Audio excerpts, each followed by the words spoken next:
In our last interaction, we discussed in detail about batch fermentation. Now, we will discuss about continuous fermentation and fed batch fermentation. Continuous fermentation is an open system to maintain cells in a state of balanced growth by continuously adding fresh medium and removing the culture medium at the same rate. In continuous culture, the exponential growth phase of organism may be prolonged by the addition of fresh medium to the vessel. The vessel for continuous fermentation should be designed in such a way that the added volume is displaced by an equal volume of culture from the vessel. If the medium is fed continuously to the vessel at a suitable rate, a steady state is achieved eventually. In steady state, formation of new biomass in the vessel is equivalent to the loss of cells from the vessel.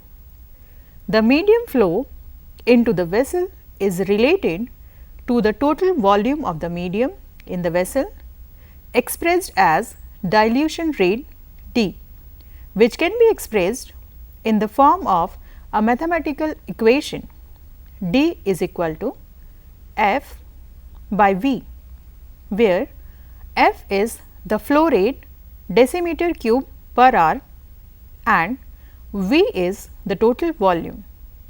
The net change in the cell concentration over a time period may be expressed as dx by dt is equal to growth minus output or mu x minus dx. Under steady state conditions, the cell concentration remains constant. Thus, dx by dt is equal to 0 and the equation becomes mu x is equal to dx and mu is equal to d. Thus, under steady state conditions, the specific growth rate is controlled by the dilution rate, which is a controllable variable. An important objective of continuous culture operation is to control cell growth at a level at which productivity is optimum. There are several ways in which steady state can be maintained. The chemostat is by far the simplest and most common mode of operation of a continuous culture. The cell growth in chemostat cultures is maintained steadily by a constant inflow of fresh medium consisting of nutrients, that is nitrogen, phosphorus, glucose at a concentration that limits growth. Other constituents of such a medium are present at concentrations higher than required. Increase or decrease in the concentration of the growth limiting factor is correspondingly expressed by increase or decrease in the growth rate of cells. The volume of the chemostat can be controlled by using a pump. A turbidostat is a continuous culturing method where the turbidity of the culture is held constant by manipulating the rate at which medium is fed. If the turbidity tends to increase, the feed rate is increased to dilute the turbidity back to its set point. When the turbidity tends to fall, the feed rate is lowered so that growth can restore the turbidity to its set point. In other techniques, a fermenter variable, example pH, will be monitored using an appropriate detector and the liquid flow rate will be automatically adjusted so as to maintain the variable at a constant level. An example of these types of continuous fermenters is the pH stat.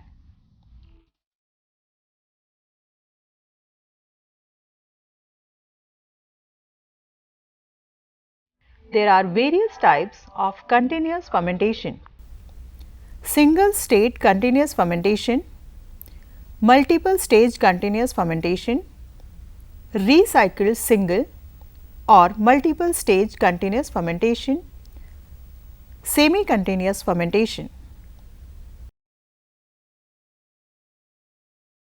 Single state continuous fermentations are fermentations in which the entire operation is carried out in one vessel. The nutrient is added simultaneously with broth outflow. This system is suited for growth related fermentations such as yeast, alcohol or organic acid production. Multiple stage continuous fermentation consists of a battery of fermentation tanks. The medium is fed into the first tank and the outflow into the second, third or fourth tank, as the case may be. This is most frequently used for fermentation involving metabolites. The first tank may be used for the growth phase and subsequent tanks for production, depending on the various requirements identified for maximal productivity. The outflowing broth may be freed of the organisms by centrifugation and supernatant return to the system. This system is particularly useful where the substance is difficult to degrade or not easily miscible with water, such as in hydrocarbons. Recycling can be applied in a single stage fermenter. In a multiple stage fermenter, recycling may involve all or some of the fermentation vessels in the series depending on the need.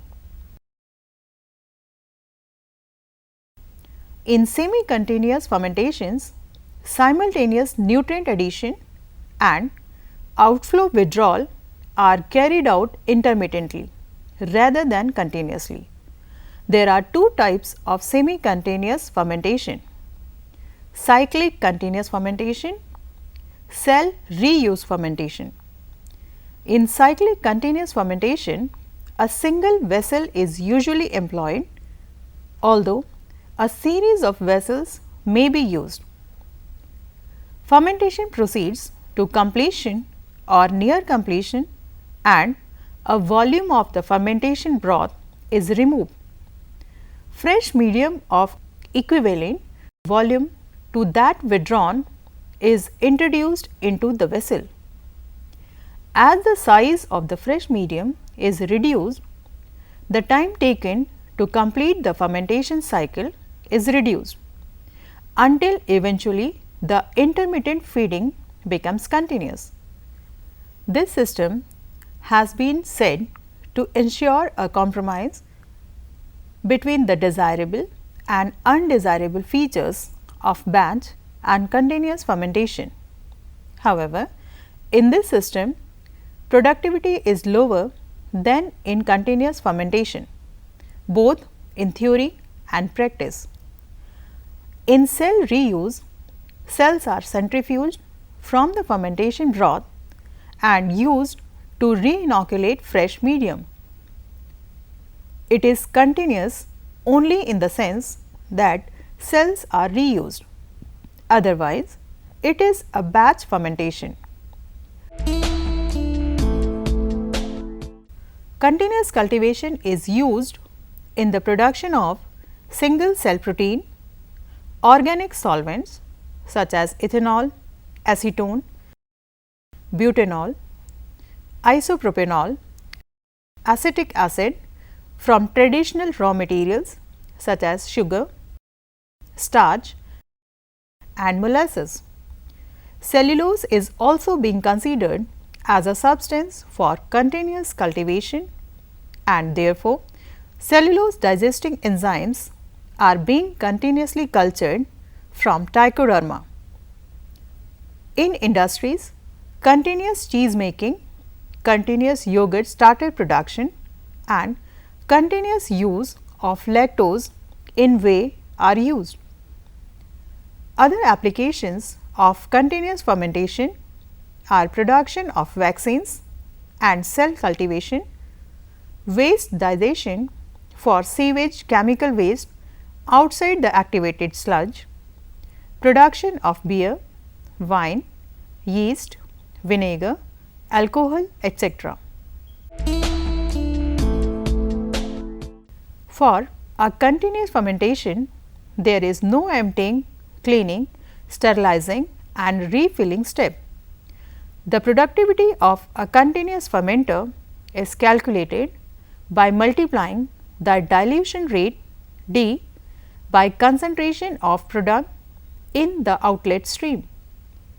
Cell productivity is equal to D multiplied by X kilogram cells per meter cube per hour. Product productivity is equal to D multiplied by P kilogram cells per meter cube per hour. There are several major advantages of using continuous cultures as opposed to batch cultures. Continuous reactions offer increased opportunities for system investigation and analysis. By changing the growth limiting nutrient, changes in cell composition and metabolic activity can be tracked. The constancy of the continuous process also provides greater accuracy of kinetic constants, maintenance energy and true growth yields. A continuous culture provides a higher degree of control than batch culture. Growth rates can be regulated and maintained for extended periods. By varying the dilution rate, biomass concentration can be controlled. In batch process, growth cannot be regulated. Bioreactors operated as chemostats can be used to enhance selectivity for thermophiles, osmotolerant strains or mutant organisms with high growth rates. Also, the composition of the medium can be optimized for biomass and product formation. In batch process, optimization cannot be undertaken. Because of the steady state of continuous culture, the results are not only more reliable, but also more consistent, leading to a better quality product. Maintenance of steady state is not possible in batch process. Continuous cultivation also results in higher productivity per unit volume, since time consuming tasks of batch process such as cleaning and sterilization are unnecessary. The ability to automate the process makes continuous culture more cost efficient and less sensitive to the impact of human error. Automation is difficult in batch culture.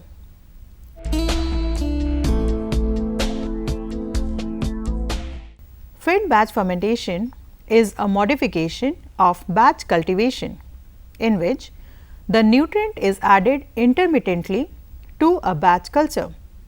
It was developed out of the cultivation of yeast on malt, where it was noticed that too high a malt concentration led to excessively high yeast growth. This leads to anaerobic conditions and the production of ethanol instead of yeast cell. After its successful introduction in yeast cultivation, the original method or modification of it have been used to achieve higher yields or more efficient media utilization in the production of various antibiotics, amino acids, vitamins, glycerol, acetone, butanol and lactic acid. Some of the modifications include continuous addition rather than intermittent addition of single or multiple media components, withdrawal of a portion of the broth from the growth vessel and immediate dilution of the residue with fresh medium, and the use of diffusion capsules. Diffusion capsules are cylindrical capsules that have a semi-permeable membrane fixed to one end. The nutrient diffuses slowly out through the membrane into the medium.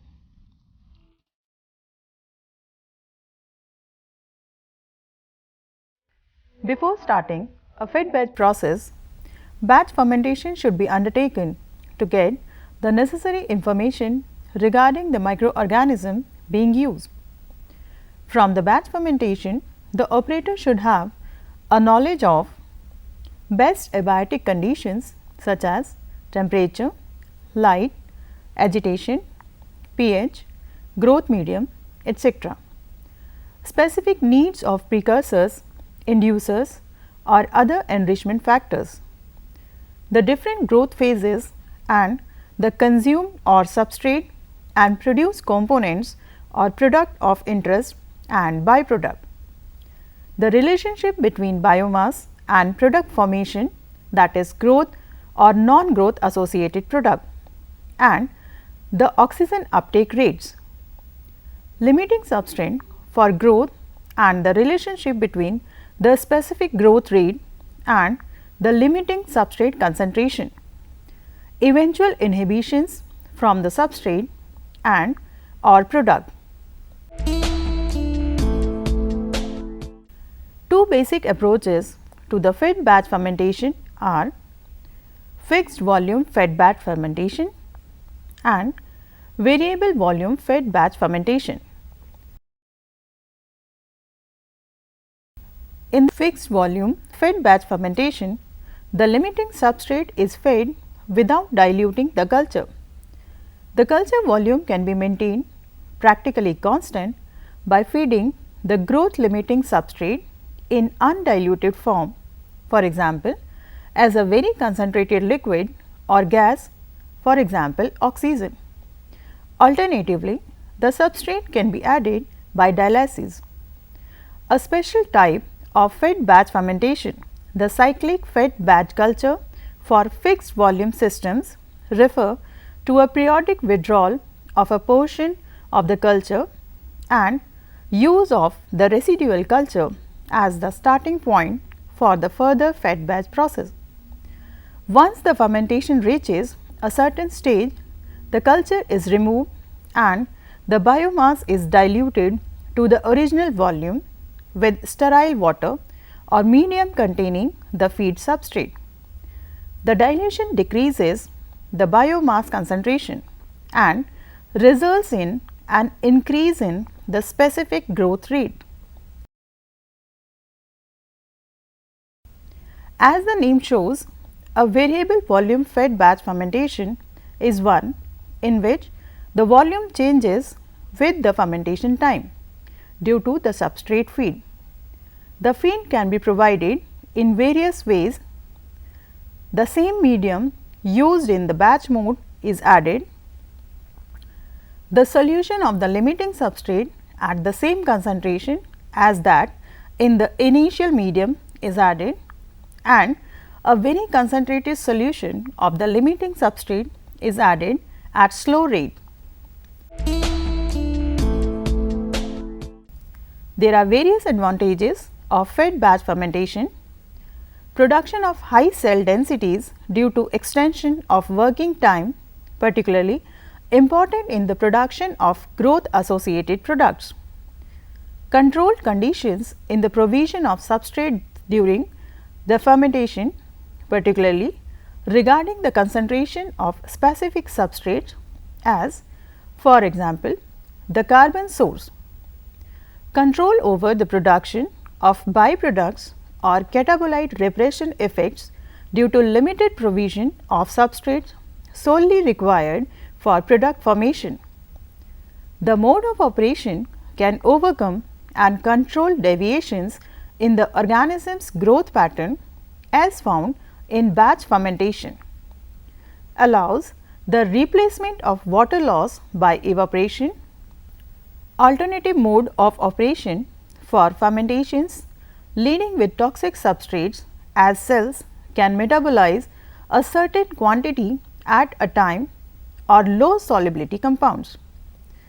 Increase of antibiotic marked plasmid stability by providing the correspondent antibiotic during the time span of the fermentation. No additional piece of equipment is required as compared with the batch fermentation mode of operation. Fed batch fermentation has various disadvantages also.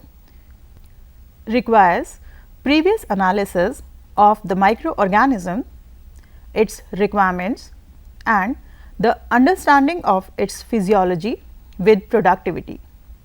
Requires a substantial amount of operator skill for the setup, definition and development of the process. In a cyclic fed batch culture, care should be taken in the design of the process to ensure that toxins do not accumulate to the inhibitory levels and that nutrients other than those incorporated into the feed medium become limiting.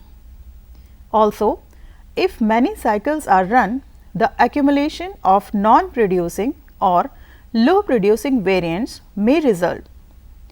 Quantities of the components to control must be above the detection limits of the available measuring equipment. The use of fed batch culture by the fermentation industry takes advantage of the fact that the concentration of the limiting substrate may be maintained at a very low level, thus avoiding repressive effects of high substrate concentration, controlling the organism's growth rate and consequently controlling the oxygen demand of the fermentation. Saccharomyces cerevisiae is industrially produced using the fed batch technique so as to maintain the glucose at very low concentrations, maximizing the biomass yield and minimizing the production of ethanol, the chief byproduct. Hepatitis B surface antigen used as a vaccine against type B hepatitis, which is purified from human plasma and expressed in recombinant yeast, is now produced commercially. The production of the recombinant protein is achieved using fed batch culture techniques. Penicillin production is an example for the use of fed batch in the production of a secondary metabolite. Thiostrepton is produced from Streptomyces species using pH feedback control, while cellulase is produced by Trichoderma raceyi with carbon dioxide production as a control factor. So, today we have discussed about continuous fermentation, its types, steady state and its maintenance by chemostat and turbidostat. We have also seen how fed batch fermentation occurs. I hope you are now clear about the different modes of fermentation and their functioning.